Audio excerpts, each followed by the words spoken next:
Hi everyone, and welcome to a new episode of Days Podcast along with a new video. I want to say thank you for liking, subscribing, commenting, and watching, and listening as well. I truly appreciate it. We will be doing more videos, and there are Patreons and exclusive episodes that will be on Spotify very soon. I wanted to make sure, like I said, there's enough free videos and public videos that you guys can be able to look over and look at as we go along. So today I wanted to talk about an album I've been meaning to talk about for a while, similar to an album I just previously talked about. We are talking about I Am Sasha Fierce. Yes, we are talking about Beyonce's I Am Sasha Fierce tonight, whatever time you look at this. So I've been meaning to talk about this album similar to B-Day for a while. I wanted to make sure I spoke on it cohesively and give, the necessary time to really talk about it, okay? So yeah, we may even have a Beyonce Patreon. You never know. But yes, let's get into it. So I Am Sasha Fierce is the third studio album by American singer-songwriter Beyoncé. It was released on November 12, 2008 by Columbia Records and Music World Entertainment. So it says the album was recorded November 2007 to August 2008. So literally, like I said in the previous video, she literally started recording after she was done touring and or in the midst of touring. And so, that I commend her for it, because it's like, listen, I got 2 albums in, I'm promoting the second one, we need a third one. I want to make sure we have enough content, enough songs that I can be able to reflect later on in life, and she did just that. And a lot of artists do that, especially once they get to their 8th studio album, which she is at now. But I think she's having a 9th coming soon. You never know. I see you, B. You're doing something. I love you. So let's get into it. Yeah. In its original release, I Am Sasha Fierce was formatted as a double album intended to market Beyonce's artistic persona. The first disc, I Am, contains slow and mid-tempo pop and R&B ballads, while the second, Sasha Fierce, titled after Beyonce's onstage alter ego, focuses more on up-tempo beats that blend electro-pop and Europop elements. In composing the song's lyrics, Beyonce worked with writers with each session accompanied by live orchestration. Okay? Listen, she wanted some instruments, a lot of them. Okay, why not? She credited both her husband, R&B, and rap artist, no, just rap, okay? Rapper Jay-Z and jazz singer Etta James for inspiring her to push the limits of her songwriting and artistry. So at this time, she actually was working on a movie called Cadillac Records. And yeah, be sure to check that out too. And yes, we started to see that, from Dreamgirls, no, she's not done yet. There's Cadillac Records, and then in the midst of Cadillac Records in this release, there was also Obsessed. Okay, so she was still doing very much movies. And in the midst of these movies, yes, she needed a break. And from this album and tour, she needed a break. Okay, but we'll get into all that. Musically, I Am drew inspiration from folk and alternative rock, while blending acoustic guitar elements into contemporary ballads. And its tracks were written and produced by Beyonce during collaborative efforts with Babyface, Tricky Stewart, The Dream, and Ryan Tedder.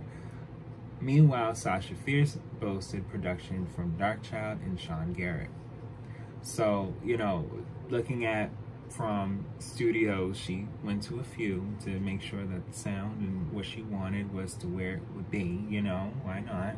And yes, I Am Sasha Fierce received mixed reviews from music critics and was a massive commercial success. And that's what I'd be noticing. Like, there'd be mixed reviews, but then it's a success. Like, it's like the negative side of the sales still makes people be like, oh, I'm buying it because, you know, I don't like the fact that I don't understand that.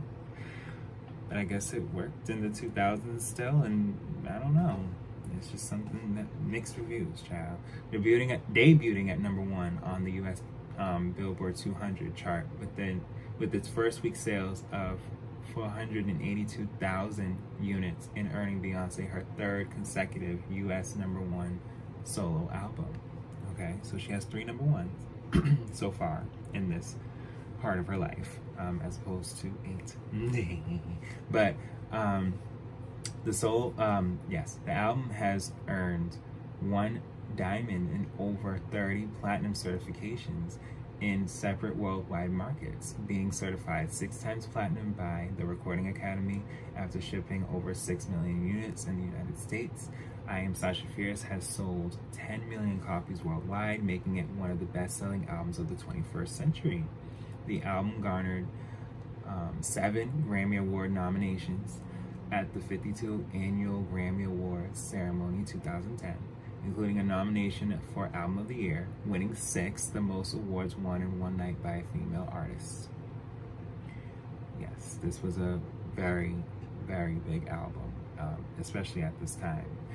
The album was marketed with the release of several singles, including If I Were a Boy and Single Ladies Put a Ring on It, both of which charted highly internationally. The former topped the charts in over 10 countries and reached number 3 on the Billboard Hot 100, with the latter becoming her 5th number 1 song on the Hot 100 chart.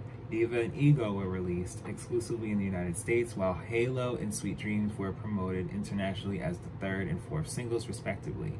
Broken Hearted Girl was released internationally as the 5th single, while Video Phone was released in September 2009 as the overall 8th, and Why Don't You Love Me was released in July 2010 as the 9th and final single. To further promote the album, Beyoncé made several award show and televised appearances across Europe and America and embarked on the worldwide tour that was I Am Tour. And that was between 2009 and 2010. So we can talk about the dates of the singles before I even get into, like I said, with recording and production, she went to a few studios, child. And you know, in a Billboard magazine interview, Beyoncé described I Am Sasha Fierce as a double album. She said one side has songs that are more mainstream and another has more my traditional R&B songs for my fans who've been there the whole time.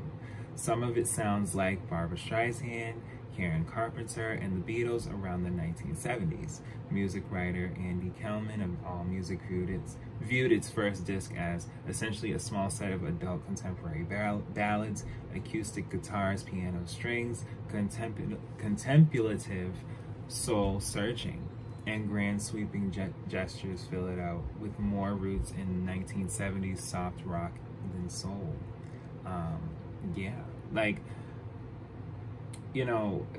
The reviews in the way that they were taking in this new project, this new album, this new era, it was really showing the fact that no, I can be more vulnerable than I already have shown y'all, and it doesn't have to just always be in such a marketed way.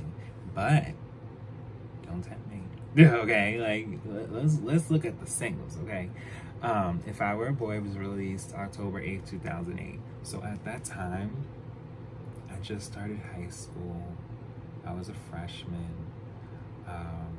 And I'm saying this for me. I know a lot of people may have been adults. There may have been just children at this point. But for me, I was 14. And, it was something to just hear her sing a sad song where, we've heard her sing sad songs before, but this is like a direct sad song. And yes, Single Ladies came out October 13th, 2008. That was literally right after. So you have a sad song, but you have an upbeat dance song. And it's two different sides of Beyonce at the same time. And at the time, people felt like, all right, you know, we love this. And then Diva is January 20th, 2009, along with Halo on the same day. Ego was May 19th, 2009, so that was around my birthday. That was, yeah, 2000. So I had just literally finished freshman year around this time, okay? Sweet Dreams, June 2nd, 2009. Oh wow, I was 15 here. Broken Hearted Girl, August 28th, 2009. Video Phone, September 22nd, 2009. Yep, so I'm a sophomore now. Why Don't You Love Me, June 11th, 2010. I'm 16. And yeah, she really pushed this album for at least 2 years, as opposed to going on a very much needed vacation. And from touring too, like, you know. But yes, let's look at the track list. Yeah, the artwork is legendary because, you know, she's but then it's like okay, so it's just legend. Yes, commercial success. If I Were a Boy was track 1, Halo was track 2, Disappear was track 3, 4 was Broken Hearted Girl, track 5 was Ave Maria. So that was a great ballad. I think that, you know, she did get credit for it, but for me, I just feel like there could have been more at that time, you know. Satellites, underrated song. Y'all should definitely stream like that song, because there's people out here now that are singing similar to that, and it's like, so what was wrong over 15 years ago? What's going on? Okay. And then she actually sang If I Were a Boy in Spanish. Save the Hero was a bonus track for you know, that was the bonus track as far as for I Am. And yes, Smash Into You was also, you know, the bonus track for I Am, for the deluxe, okay? Along with That's Why You're Beautiful. And those two songs, you can listen to those songs and be out, child. Like, those are Drive Away, Ride Out, or even just cute candle, incense, however you feel, and just vibe. Have a nice cute drink if you like, you know. Maybe some people smoke, you know. Listen, I don't judge. Hey, you know. So it just was a really, you had to be there. You had to be there, you know. So yes, not even just that for the I Am side. Let's talk about the Sasha Fierce side. Let's talk about the Alter Ego. Yes, Single Ladies, Put a Ring on It. Track 2 was Radio. It is Radio. So Radio is underrated. Why, I don't know why y'all did not. That's an underrated, slept on song. Like, you know, she did great on that song. Like, you know, you need to know. I'm not here for, no. Don't go from Radio and then just be like, oh yes, Diva. Like, no, you had to build up to, no. Radio is a great song. With track 3 being Diva, which is also a great song. Sweet Dreams is track 4. And I gotta say, you know, most of this album had music videos. This was also more or less a featurette movie too, when you put them all together. Yes, Why Don't You Love Me had a music video. That's track 6, as opposed to the deluxe where it's Hello. Yes, so Hello's, yeah, y'all slept on Hello. I mean, it's not underrated. She's performed it, of course, but y'all need to give Hello a little bit more credit. Ego, especially now, like, hello. But as far as track 7, Ego, and then track 8 is Scared of Lonely. So Ego's a great song. It did have a remix with Kanye.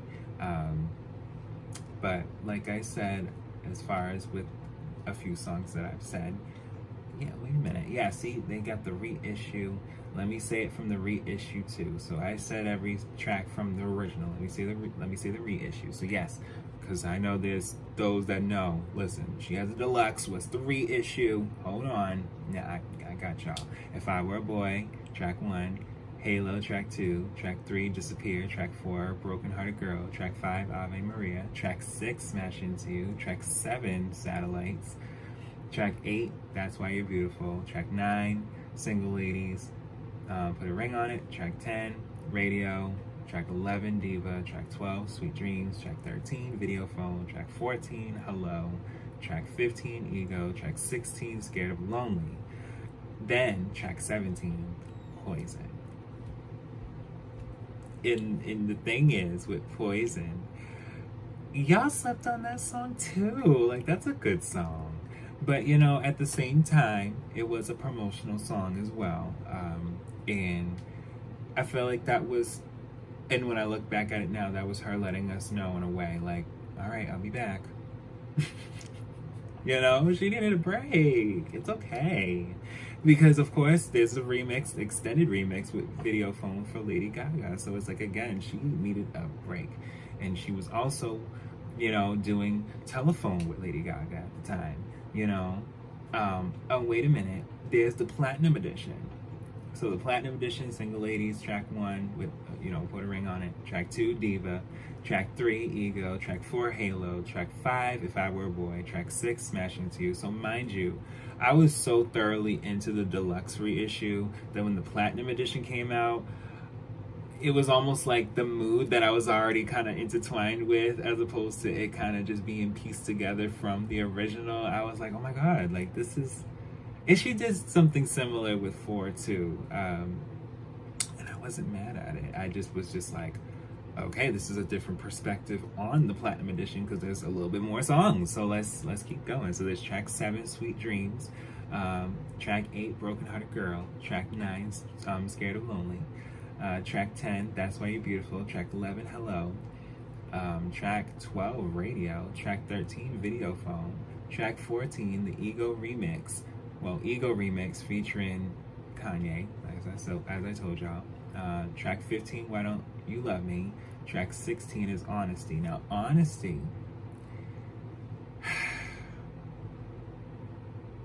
why didn't y'all like that song? Billy Joel said it, yeah, like, why didn't you like that song? It's a good song.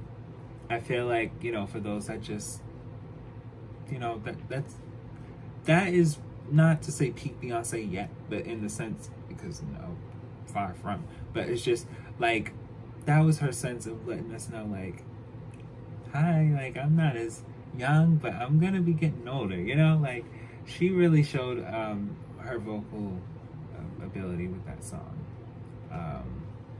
Save the Hero, Satellites, track 17 and 18, track 19 is Disappear, and track 20 is Ave Maria. So she ended the album with Ave Maria as far as the Platinum Edition, and that is different to end it on such a, you know, we're done, you know. But yeah, she did great, and Tor did well as well, and she needed a break again. I couldn't stress that enough, because that's 20 songs, you know, besides the fact of them being in different issues or, you know, releases for the same project, an album, an era, you know. So I love this album, and she did do well overseas, as opposed to, you know, them saying there was mixed reviews, because again, it was black and white for most of the era, as opposed to some of the songs do get some color, but it's just they weren't. I think she did want a sense of where, when she does show more and does more, that was a crystal light type. You know how every album has their own gem of who they, you know, is, like, in the sense of it shining. Like, she wanted that to be that type of sense where it's like, look at this one and how it's so, as opposed to this one. And I think that was a great way of doing it. Because like I talked about with 4, like when she came back with 4, it was the sense that, you know, we're realizing by the fall of 2011, she gave us a couple music videos that she's pregnant, and she still gave us another music video within her pregnancy, and you know, had Blue Ivy, and you know, still was able to tour by the spring and give us still a movie that was animated as well, and she then said to herself that she wanted to do another album, and with Blue being there, and rightfully so, you know, and she needed something wholesome in this time of her life after this album, because it was just work, and you do get to that point by 30. And with me being 30, as I'm telling y'all, oh, this is when I was 14, 15, I'm like, I'm 30 now. So it's like when you look back and you're like, whoa, you know, where would you want your life to look, and how should it look, and what's meant for it to be, you know, is all destined to you. And yes, she did just that with her own life, and I respect it. So yes, this was a great video, a great episode. I hope you guys enjoyed, and I may be talking about Self-Titled next. We'll be back.